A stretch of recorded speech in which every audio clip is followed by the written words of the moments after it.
మీద చెయ్యి వేసి బొట్టు పెట్టినా, తాళి బొట్టు మెడను కట్టి బొట్టు పెట్టినా, తల మీద చెయ్యి వేసి బొట్టు పెట్టినా, తాళి బొట్టు మెడను కట్టి బొట్టు పెట్టినా, సన్ని కళ్ళు తొక్కినా సప్త పదులు మెట్టినా, సన్ని కళ్ళు తొక్కినా సప్త పదులు మెట్టినా, మనసు మనసు కలపడమే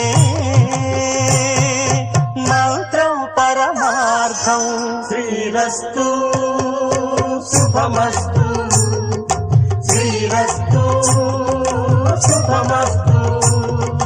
శ్రీకారం చుట్టుకుంది పెళ్లి పుస్తకం, ఇక ఆకారం దాచుతుంది కొత్త జీవితం.